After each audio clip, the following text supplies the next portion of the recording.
Hello and welcome to Nolo Time, episode 63. My name is Obed Fles, and with me is the most interesting man in the world, Joel Young. What's good, Nolo time? Feeling very super, very spectacular, very awesome on this new episode, Nolo time. How you feeling, Obed? Very super indeed. We'll talk about that here in a few minutes. But doing well, Joel. Doing well.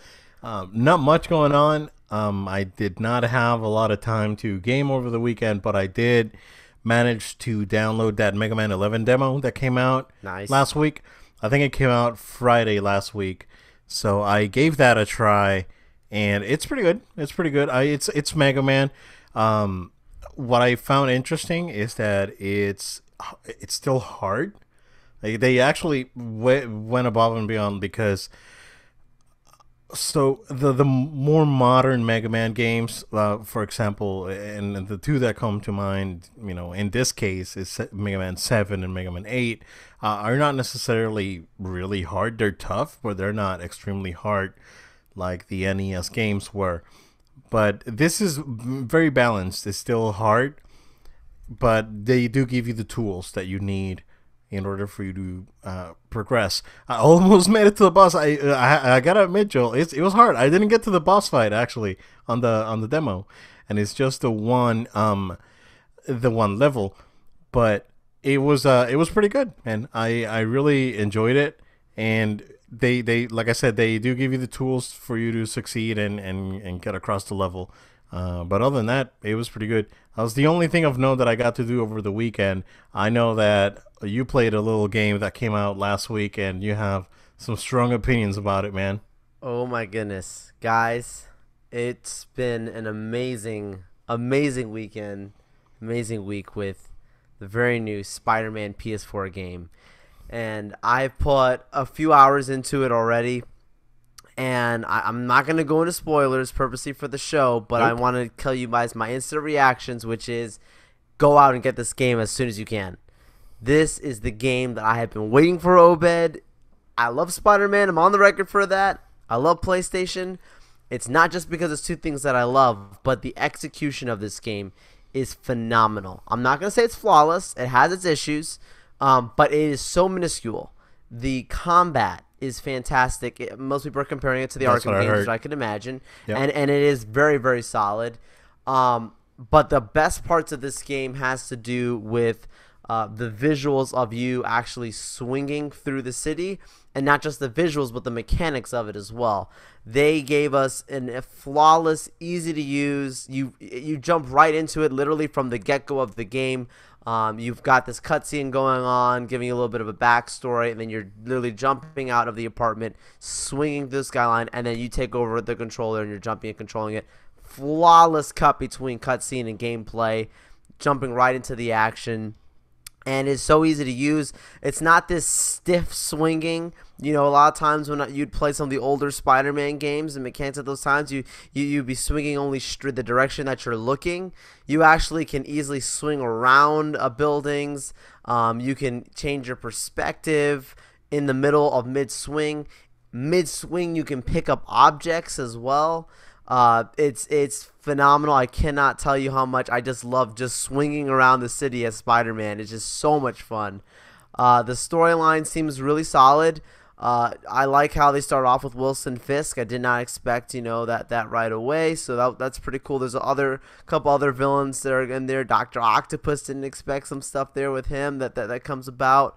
I don't want to spoil any of that, but I will say Spider-Man PS4, phenomenal so far. I'm going to continue to play, give you guys my reactions as it goes on.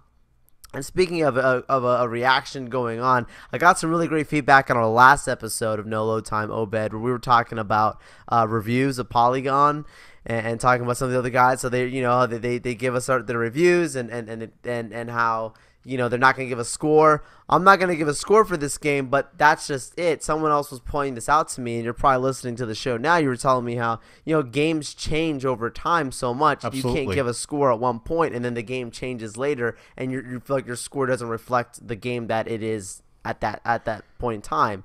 So that's absolutely right, yeah. But if this game's already solid right now, it may be even better, or it could go worse. I doubt that, and I hope that's not the case. I don't think so. But I will say this game is phenomenal. It's amazing. Go out there, Obed. I can't wait for you to play it, especially. It's really good. Yeah, I'm gonna pick it up. What I've heard is that they've definitely packed a lot of movement into controllers.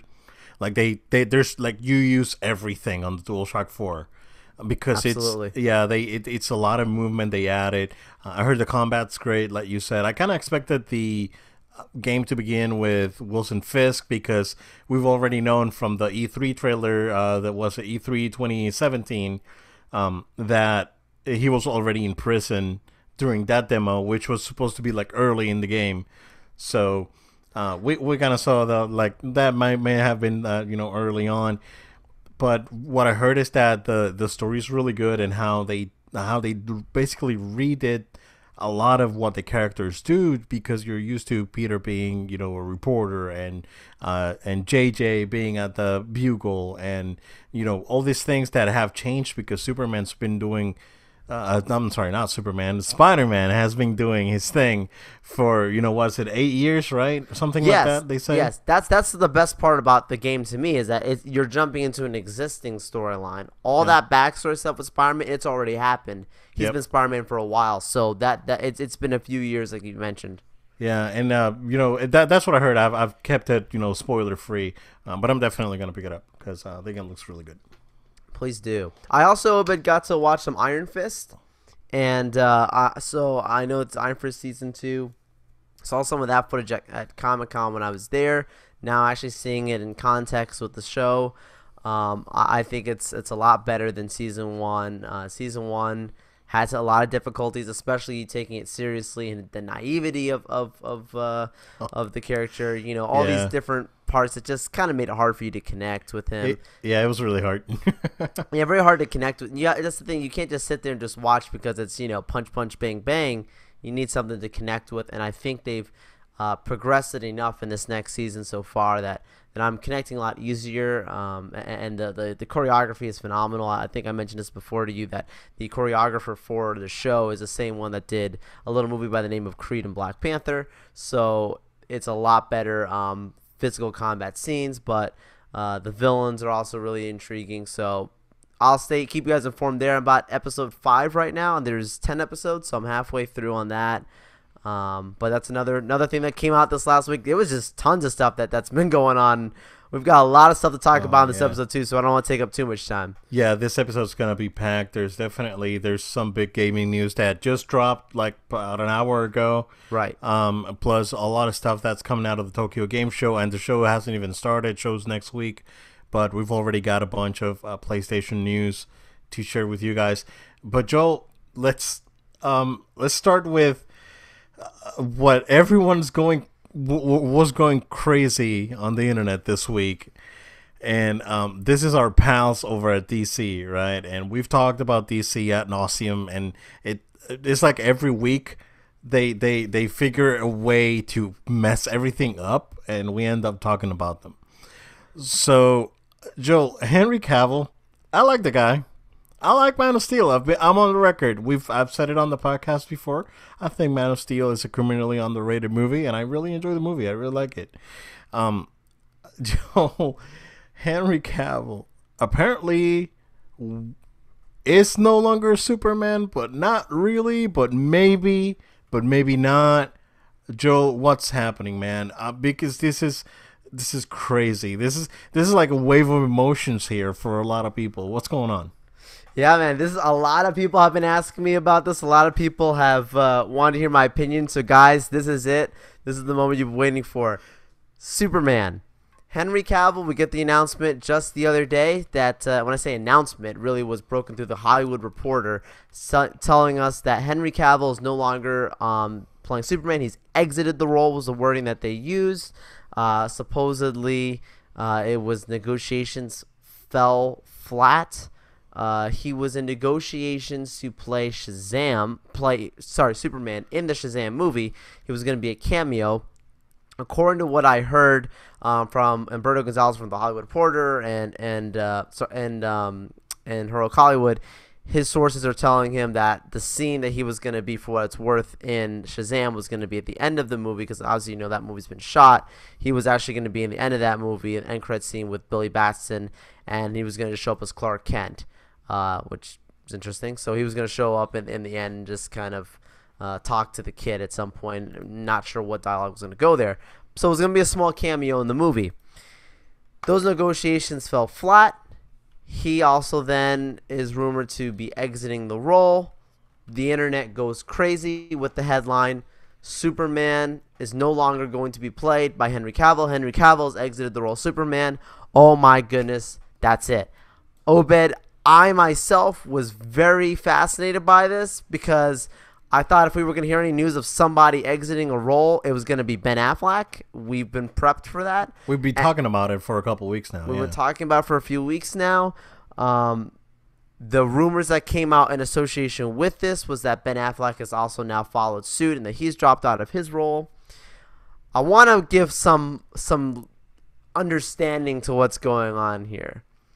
Last week, we talked about The Witcher. And we talked about Henry Cavill signing on to be in The Witcher, the Netflix series that they're going to be doing. And we thought it was great news for him. Great news, great franchise to be joining. It was a passion project supposedly for him.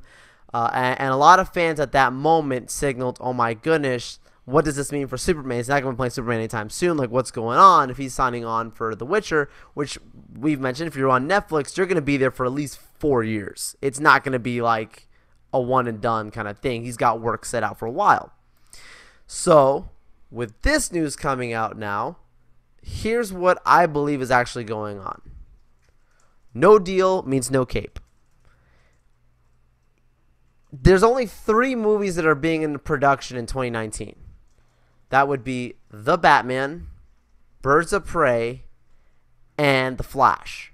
That's only movies that are being in production next year, and that's the only movies that are in production for the next DC slate. There's other movies that have been talked about. Mm-hmm. We've talked about the Batgirl movie.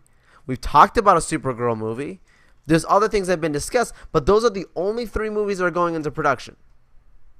So with that being said, Henry Cavill has to get work. There's no reason for an actor to sit on the sidelines because he's playing Superman and not get paid. It just makes sense. Yep. Okay? He goes and gets his deal with The Witcher. Why? Because his deal fell flat with Shazam. Here's what I'm speculating, Obed. I believe the reason that his deal fell flat with Shazam is because his deal was not just for that movie. They probably, this is all hearsay, are probably looking at him and saying, look, we want you to sign on for Shazam and for these next 2 or 3 other DC films that we're considering, and let's make this a big deal, kind of like Robert Downey Jr. did with Iron Man 3. After that movie ended, he signed on for another 2 Avengers movies and a couple cameos. Obviously, that deal's been negotiated around, but that's why Iron Man's still in the movies. If not, that would have been the end of him after Iron Man 3. It's a little similar situation, I believe, that's going on here with Henry Cavill. I believe with the end of his contract, after playing Superman in Justice League, the man was humiliated with that movie. The memes that have come out on the internet, from the opening of the movie, you've mocked the man by trying to cover up this weird mustache thing with this terrible CGI. Absolutely, it was disrespectful to some extent. It was disrespectful. It made him look like a joke. He saw his stuff out there. It was everywhere, all over the internet, always being talked about. And then you want this guy just to sign on for these other movies? I believe Cavill, who's a smart guy, in my opinion, probably said, look, I need to have some type of understanding or creative power or some sort of further insight with what you're doing and where you're going, or else I'm not signing. I think he smelled the smoke before the fire was coming. He's been seeing that DC has been having these issues with their movies. They lost Zack Snyder. The Ben Affleck rumors that have been going on. His last movie that he played with them, it was like a joke the way he was being portrayed. It's sad because, remember, all of this started with him in Man of Steel. In 2013, he starred as Superman, Man of Steel, opening up the universe for where they are today. We would not have these other movies including the Aquaman movie that's going to be coming out, if it was not for him Absolutely. beginning this universe. And now he's going to be the first to exit it unless something changes. And that's where I want to read to you the statement that they put out to us here, to everybody, just for them to, Warner Brothers, for them to understand what they're saying is going on. And to clarify, was that the statement from this morning, right? Because this all happened yesterday. Warner said that they were going to release a statement. They did not release a statement yesterday, but is this the one from this morning? This is the one from this morning. Okay. We have a great relationship and great respect for Henry Cavill that continues to remain unchanged. Additionally, we have made no current decisions regarding any upcoming Superman films.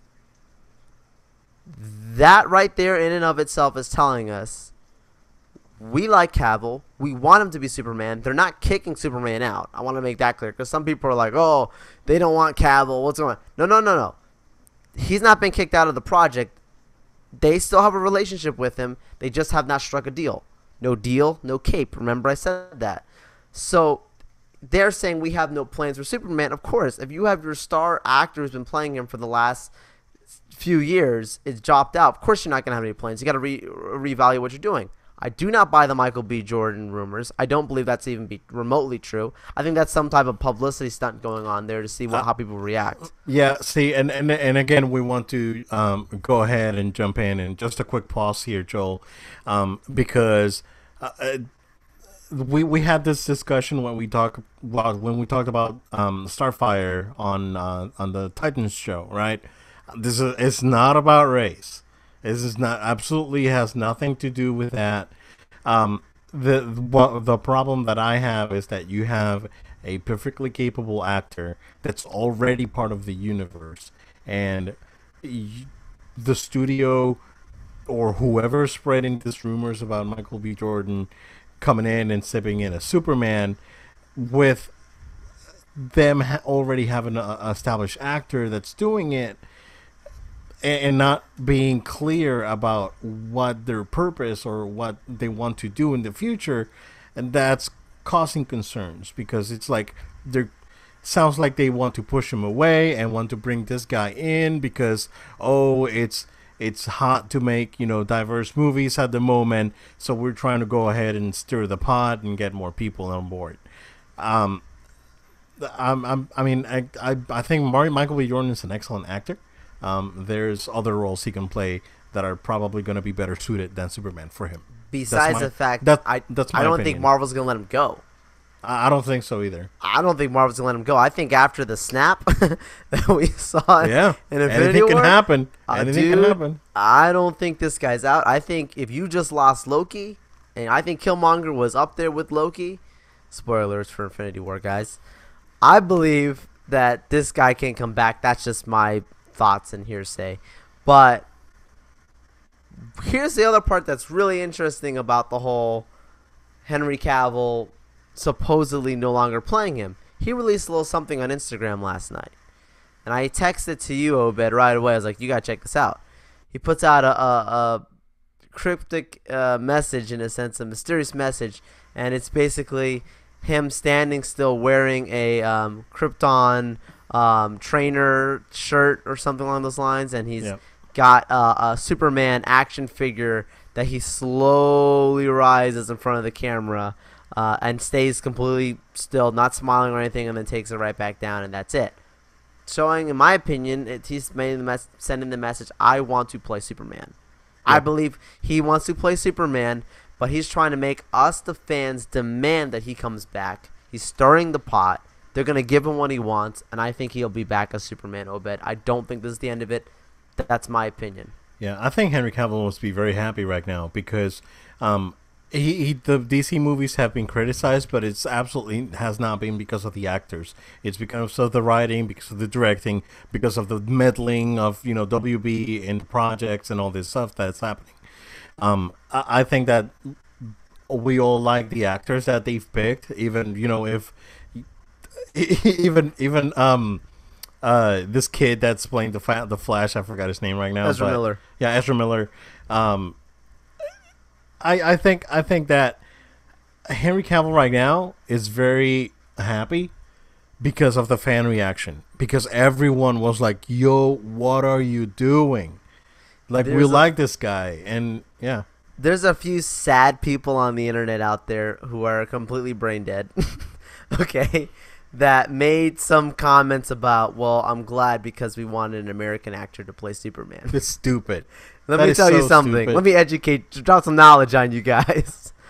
When Superman was created, he was created by Jewish individuals, but it was also Canadian. They also were Canadians. And Superman is not from America. Superman's from space. He's an alien. He's an alien. My God. He's not an American. All right, let's go into that discussion.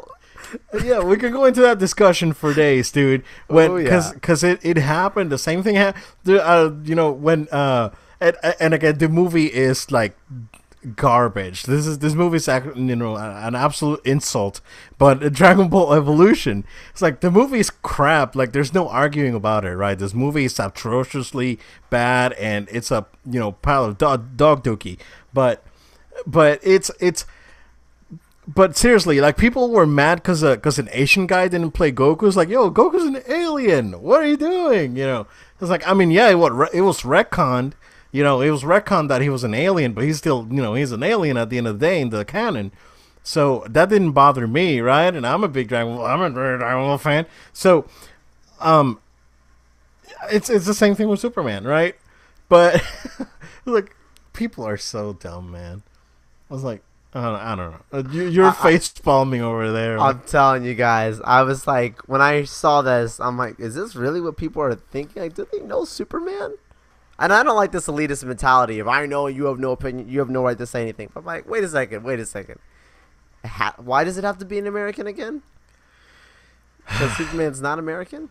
Yeah, come on. All right, that's what I got for you guys there. Let's stay tuned. Keep your eyes open.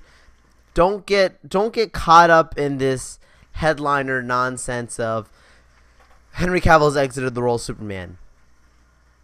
No deal, no cape. That's just how it goes for actors. That does not mean never again.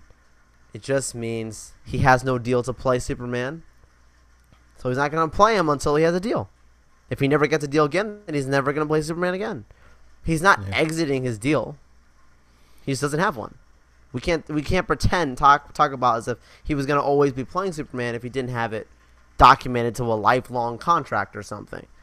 That was the end of his deal. That's the business behind it, right? And he's using the media the right way by putting out that video with him holding up the action figure to stir the pot. Yeah, absolutely, to stir the pot. But I bet he's really grateful of the fan reaction, because I think he was a little bit hurt with the mustache gate. It was a joke. So, yeah, seriously, it was. I mean, he looked awful, and I mean, I'm glad that fans came out and supported him, and I'm absolutely happy that most of the fans actually have a decent head on their shoulders and came out and supported Henry Cavill. I know that he's going to be making the Netflix money now, so it doesn't really matter that much. But at the end of the day, I like the guy. Again, like I said, Man of Steel it's a good movie. I enjoyed it. I mean, that's my opinion. So, say what you may, but it's to me it's what it is. But it's unfortunate that what Angry Joe released a video about this yesterday, Joe, that I also texted the video to you. And Angry Joe in one of his epic rants said this. It was like, seriously, I mean, the best thing to happen to DC right now is for Disney to just buy them and let them do their thing, because they've been successful doing that. And then you're laughing. Disney's gonna go buy DC and have Marvel. That really would be the Infinity Stones at that point. Yeah, but I mean, seriously, they don't need to cross over anything. I mean, it's still two separate. The separate entities or whatever. It's like, you're not gonna put Iron Man in Star Wars, right? So it's the same thing. But I mean, Angry Joe said it best, dude. It's like, at this point, seriously, I just don't. As long as Warner keeps these properties and they keep doing what they're doing and just not listening to fans and thinking that this is the 90s and thinking that this is, again, Wild Wild West with Will Smith and having giant spiders in their movies and all this crap. I mean, I really don't see much of a future for the DC movies, Joel. I know that they're gonna keep doing what they're doing with their animated space because they're doing great on that. But unfortunately for the cinematic universe, I really don't see a lot at this moment right now. And again, we wanted them to succeed, and we've said it before on the podcast. But it's one of those things that it's tragic, you know. We'll see what happens after Aquaman. We'll see the response to that. They cannot afford that to be a doozy.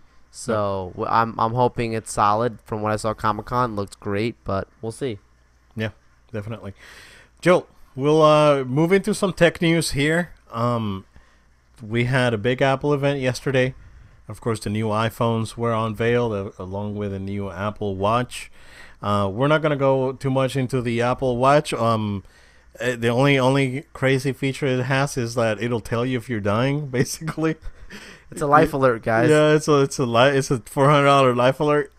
And, if you're having a heart attack, it'll let you know. It's like, hey, you're having a heart attack. I was like, really? You think? I didn't know. I didn't notice that. I was like, I'm freaking dying over here.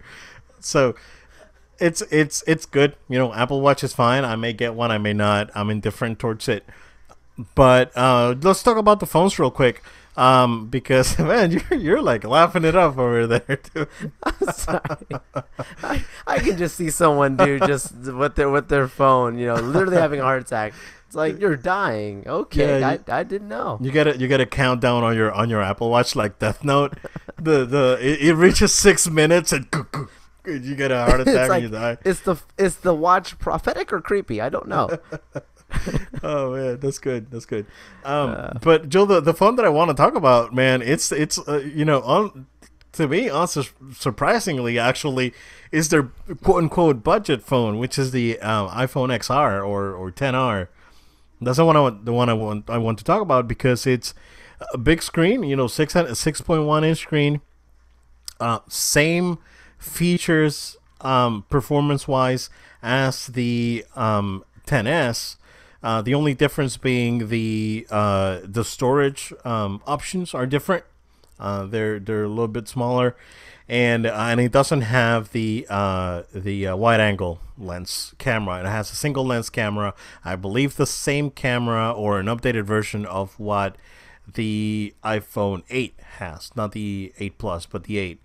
But it does have a new Retina display. It's still edge-to-edge screen with the notch, full featured device that they're releasing to replace basically the iPhone 8. And I think it's a phenomenal device, man. I think that's the one to get if you ask me. I 100% agree. Unless you are a photographer, videographer, which even in that situation, I don't know why you'd be looking for your phone to be doing all of this. I think in that situation, you probably buy other products that do that, right? But really outside of that, camera functionality and some smaller, we can get technical, but there's some smaller intricacies that do make the iPhone 10s a more beneficial device to have. If you're a creative, again, I'm gonna say if you're a creative, go get the 10s. I don't see why in the world you need a 10s Max. I can't. I mean, unless you just need that size.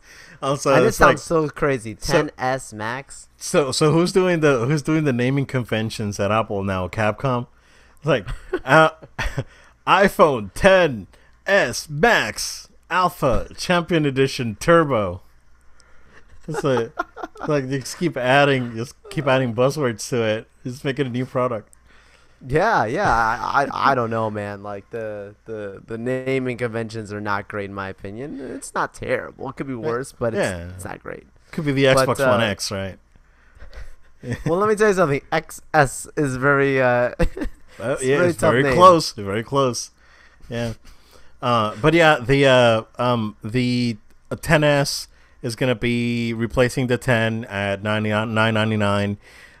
The Max Alpha Champion Edition is gonna be what, $11.99, right? $1,200. Yes, it's gonna be $100 more than the standard 10s. Yeah, and then the other one, the 10R is 750. Yeah, Yep, 750. That's a 749. great deal. I I'm think sorry. so, too. That 10R, the economy, the cheap, the peasant phone, if you want to call it. I'm sorry, dude. That's The amazing. phone.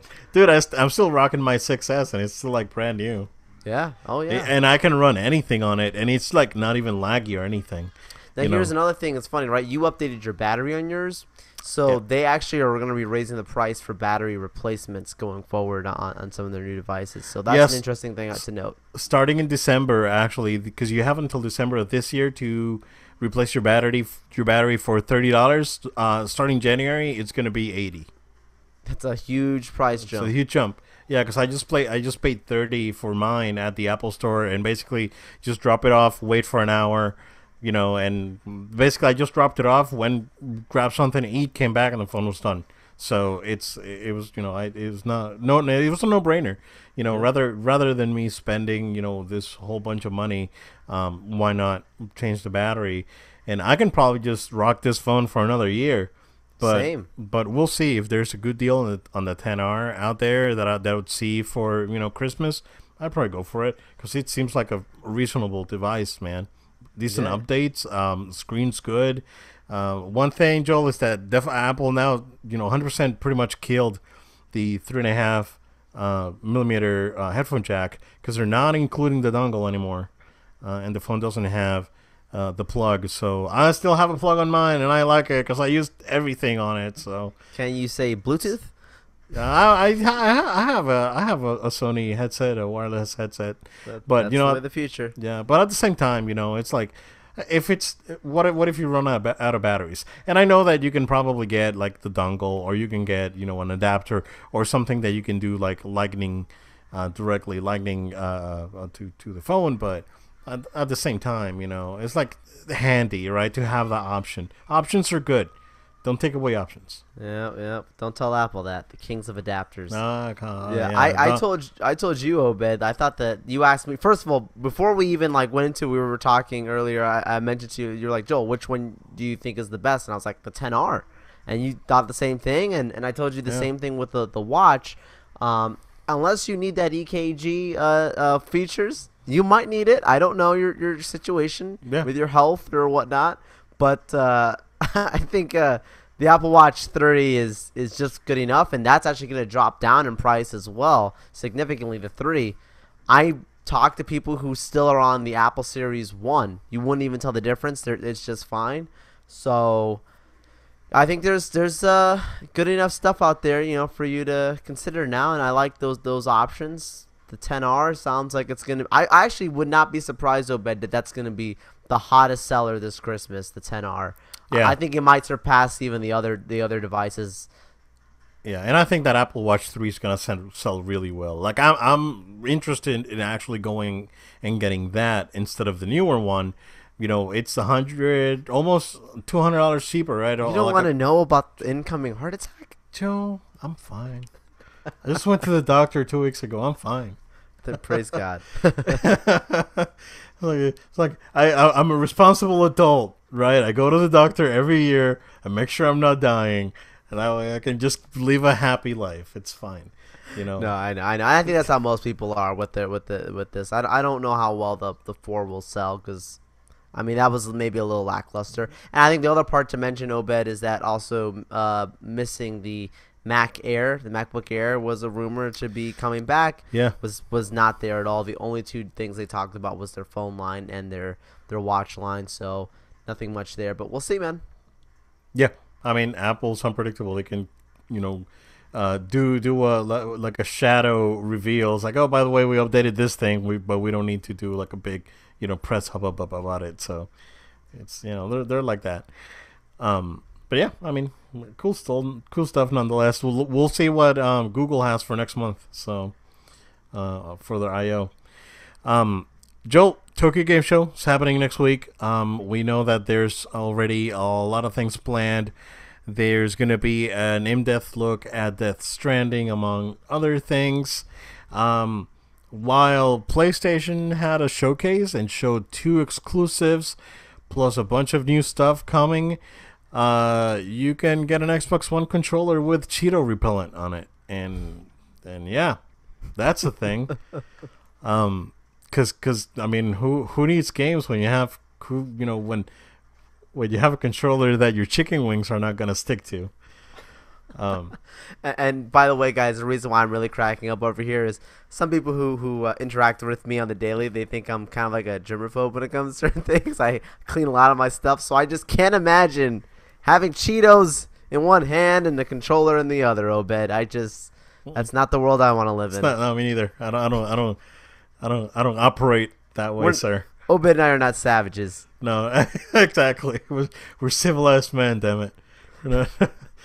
um, but Joel, yeah, I mean, just poking fun at Xbox because I mean, unfortunately, they've taken the hard L this generation. That's rough. But Joel, let's go. Let's talk about two of the games that are confirmed to be PlayStation exclusives for the moment, and that is Samurai Spirits or Samurai Showdown, as it's known over here. They are doing a reboot. Basically, that looks like a full blown reboot of Samurai Showdown. I know for a fact that it's confirmed that the reason the game looks a lot like Street Fighter 4 is because it's the same art director that worked on Street Fighter 4. So that's why the character models and some of the effects look very, very similar to Street Fighter 4. But I'm not sure if Dimps is going to be involved in the development of this game at all. But it looks really good, man. I'm really excited. Yeah, no, I was really excited too, seeing them bringing that back. That was not expected from me, so I'm happy and pleasantly surprised. Yeah, to me, Samurai Shodown is the best playing SNK fighter. Even better than King of Fighters. Of course, Goro is on a different level. Mark of the Wolves. That game is like it's here. Everything else that SNK made is like down here. So. But nonetheless, I think it's my favorite franchise from I'd say Fatal Fury, but it's one of my favorite fighting game franchises. I have very, very fond memories of Samurai Shodown. I remember playing it at the arcade extensively. Joel, I remember going to this play. Oh, story time. I remember going to this. It was a pizza place slash bakery back in my youngling days in Youngling, in the PRs, and I remember spending a lot of money on this game, and I remember that place only had two machines. You had a Samurai Showdown Rec Cabinet, and it had a Mortal Kombat 2, and then it had like a video poker or something similar. It was like a video slots or something like that. But I remember beating the game on that machine, and I played it extensively. These games were really hard back in the day because SNK AI is really unfair. But Summer Showdown I really enjoyed. I really love 2. I think 2, it's probably my favorite one. 3 is not great. 4 was okay, and I heard 5 is good. Never got to play 5. That was a very late Neo Geo game. But I am really excited to see that this franchise is coming back, man. I'm really happy for it. Same, it's good news. Yeah. And Joel, something that they showed is a game that I was not expecting because luckily the Yakuza games have actually garnered some following over here. And the team behind the Yakuza games is working on a game called Project Judge is the name they gave us. In Japan, the game is called Judge Eyes, but it looks phenomenal. This looks really good, man. It's like a Yakuza, but instead of playing a gangster or mobster, you're playing a detective that used to be a lawyer, and you basically go around looking for like clues and things, and then you go to a court and present it in the court. It's a very Jessica Jones type of thing, right? But it looked very good, man. The graphics look phenomenal. Of course, it has the Sega fighting engine. This is it's man. I'm so hyped for this game. It looks so fantastically awesome, dude. I love it. I love the setting it's in. I love the storyline. I like the main character's perspective. It looks like one of those games that is for me, and I like that. I like to see that coming out of Tokyo Game Show. Yeah, I mean, it's one of those games that because of budget constraints and all this stuff, you may not get English voice acting, but you will get it localized. Which, in my opinion, again, it was like when we watched the reveal for Ghost of Tsushima. Oh yeah. The first thing that I said is like, I wonder if this thing's gonna have a Japanese VO, and they actually showed a trailer for Ghost of Tsushima with Japanese VO, and guess what? It's awesome. So it's like you definitely, awesome. yeah, you definitely need to bring that, keep it in. You do that's fine. You can do the text localization, but when it comes to voice acting, because of the setting, just keep it genuine. And Exactly. I was gonna say that. Keep it genuine. Yeah. That's the point of this whole show too, in general, that they're having, right? Is to appeal to this specific region, and then of course everyone else. But they're putting their best foot forward by making sure that they be genuine, like you're saying, and then to the rest of us, we can still enjoy it as well. Yeah. And two very interesting games that they announced is that this wasn't announced at the showcase, but they announced it the next day. Is that The Last Remnant, and this is an RPG by Square Enix that was an Xbox 360 exclusive. Joel, is being remastered for PS4, so it's not coming. It's not coming to Xbox. It's coming only to PS4. But this game used to be a 360 exclusive because this was one of the games that Microsoft was able to secure when they were really trying to get into Japan. You were caught yawning on camera, sir. slapping the wrist. Shame. But very interestingly enough, that this game is being remastered. I heard this game's really good. I never got the chance to play it because I never owned an Xbox 360, but it's coming out, and I think it's coming out very soon, if I'm not wrong. I think it's like December that the game was announced to be released. And a game that got announced at the showcase that was also confirmed to be coming out for the Switch is Final Fantasy Crystal Chronicles, officially or originally released on the GameCube. I don't know if you ever had the chance to play this game, Joel. Honestly, I did not, but it being remastered now gives me the chance to go ahead and play for the first time. That's what I like about remasters, right? Like you can be re-experience something or experience it for the first time. Absolutely. I'd never played it. I never owned a GameCube back in the day, so I did not have a chance to play this game. But Joel, just keeping up with the hype, right? Kingdom Hearts 3, they dropped another trailer. Yeah. Big Hero 6. Yeah. This game needs to come out right now. I'm telling you. I mean, I know you're a big Kingdom Hearts guy. I have very small history with it just because I never went crazy about it. Dude, this game looks great, and I love Big Hero 6. I was just having this conversation with someone else. I think that's one of the severely underrated, criminally underrated Disney movies that's really come out, Big Hero 6. So yeah, I'm so glad for the inclusion in the Kingdom Hearts. Yeah.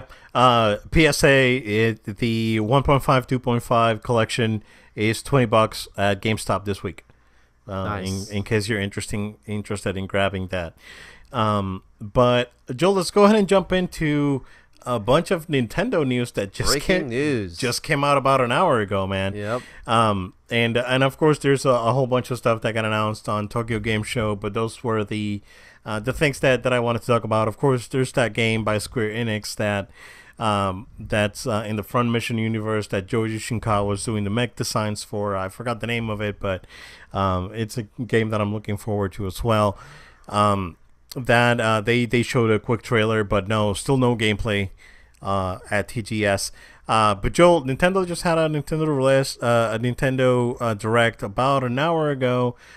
This was supposed to happen last week. They postponed it because of the earthquake that occurred.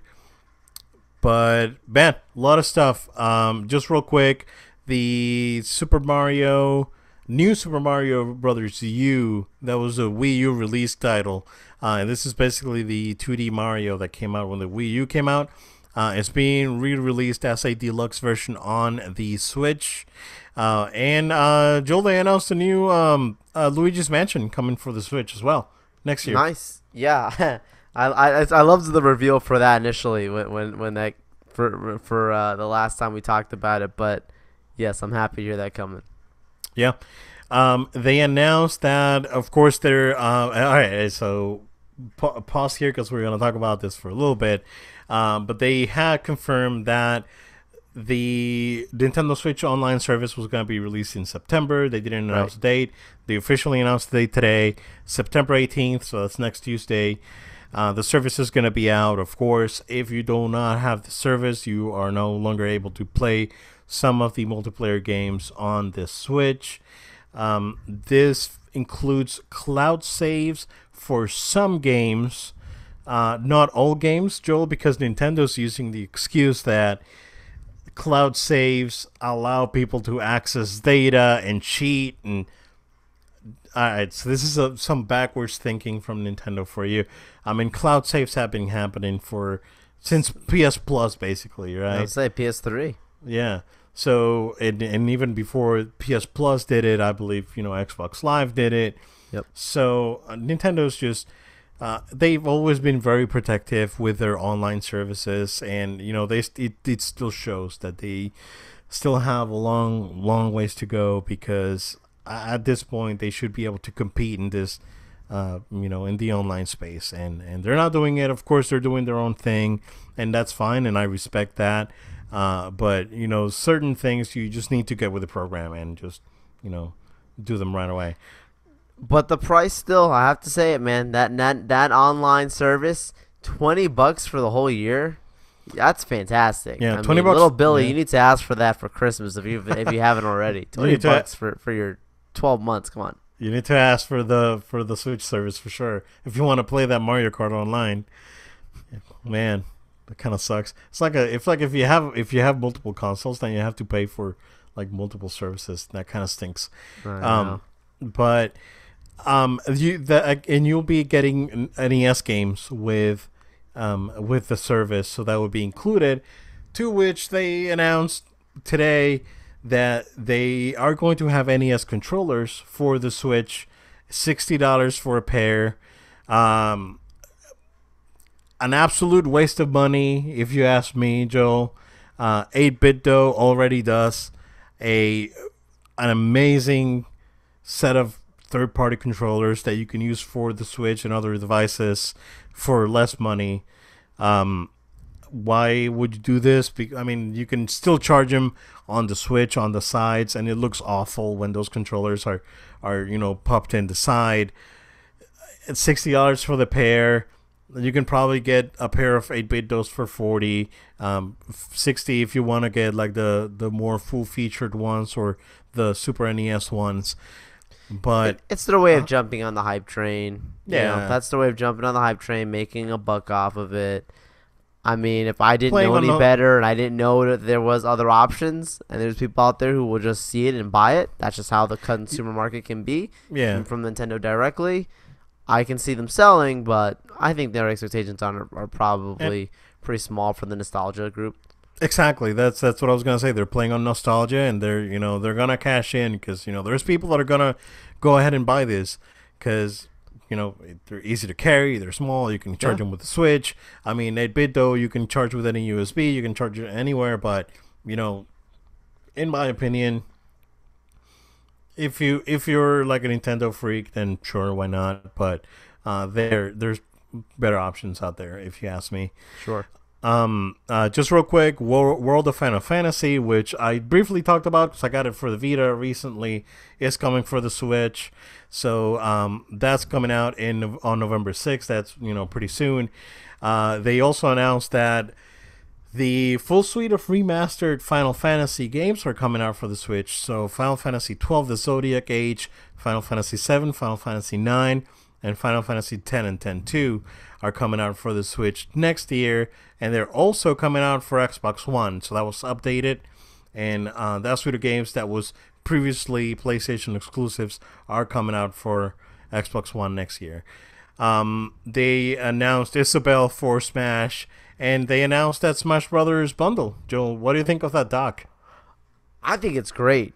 I mean, I've been wanting to get a Switch for a while now, and every time I see these bundles, I've been thinking about it for the holiday season and all this kind of stuff. I can see it selling, man. I mean, Smash Brothers is going to be a very hot game. It's probably going to be their biggest game when that one comes out for the Switch for a while. Just because, gosh, people are still playing on GameCube, Smash Bros. So I think having this specific Switch bundle is brilliant because I can see it selling like wildfire, man. I mean, Smash Bros is big. Yeah, 360 for the bundle. So and that's gonna be uh, so so here's the thing, Joel. Here's something very interesting that a lot of people didn't catch while watching this, but we've all known that the game was announced to come out on December 7th. This bundle with the game is coming out November 2nd, more than a month before the game officially releases. So if you want to get the game beforehand, you're going to have to get this bundle. If not, you got to wait until December 7th. So it's just very interesting. Not sure what Nintendo's thinking with this. Not sure what the train of thought was and whatnot. But right before Christmas, it's right before Christmas, man. And I think they're doing it because of Black Friday. They need to get this thing out before Black Friday, make the Smash money, and then cash in on for Christmas on the standalone game.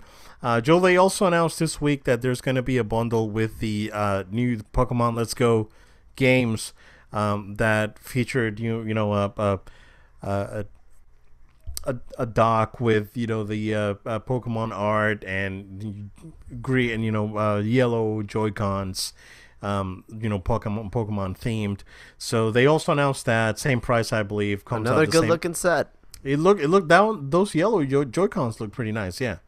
The Smash Joy-Cons, they're basically the gray with a stripe on them, so they're not too creative. But the dog looks really nice on this one, and Smash is gonna be a big seller, so we all know that. Yeah, we all know that. But Joel, yeah, some news from Nintendo, man. These guys are putting stuff out there, and little Billy's gonna make his aunt's pockets hurt. Man, even mine. I don't know. I still want to Switch. I just don't have time, man. I wish I had the time to put more time into Zelda or Mario or something, but I want to get Spider-Man. I want to finish the Kingdom Hearts that I have. There's some games that I have on backlog. Plus, January Kingdom Hearts coming out, Resident Evil 2's coming out. Then March, then Minecraft 5, Sekiro comes out. It's gonna be a packed a few months. Joel, the only other thing that I have is I don't know if you got a chance to watch any videos for the Call of Duty Blackout, the Battle Royale mode that's coming out with the new Call of Duty. Do you have any chance to watch that? Yeah, I did. I'm not too crazy about it, honestly, Obed. It looks better than PUBG. It does. PUBG took a hit this week, man. They dropped to under 1 million players for the first time since I think December. Yep. So they're dipping. They're not up there anymore. There's definitely been Fortnite has definitely taken a lot of their fan base and a lot of their user base. So it's crazy. It's cutthroat, and this Fortnite thing keeps going crazy. I don't know why. I have no clue what's happening, Joel. I'm sorry, guys. I'll be on the record. I don't think the game is as great as people make it out to be, but something, it's got something to it for people to keep playing it. So if you like it, I mean, nothing against you. That's cool. But yeah, okay. It's like Battletoads. I think Battletoads sucks. Let's end the podcast, Joel. I think we're good for now. That's right. I'll send it on off here, guys. Thank you so much for taking time out of your day to listen to us here on No Load Time. We always appreciate it. We want to stay connected to you. You can always use another friend, right? So go ahead and give us a follow at No Load Time. That's at No Load Time on Facebook, Twitter, Instagram, and Twitch. More importantly, make sure you're subscribed to our episodes. We are on podcasts via SoundCloud, iTunes, and Google Play. If you're an iTunes subscriber, please go ahead and drop us a review. That always helps us as we share about this podcast. As well as we're asking if you'd watch our video versions on YouTube. Maybe you're watching it right now, even live. Go ahead and subscribe to the show. Give us a like. Drop a comment even. We always welcome it. And speaking of feedback, we also welcome you to send an email to us. Send an email to noloadtime@gmail.com. That's noloadtime@gmail.com. Question, comments, concerns. We talked a lot about some amazing, interesting, very opinionated stuff we talked about today, but that's why you listen to us. So go ahead and throw us some feedback. Maybe we'll even talk about it here on the show. We always look forward to talking with you guys, and we look forward to our next episode here on No Load Time. Thank you, guys, and we'll see you again next week.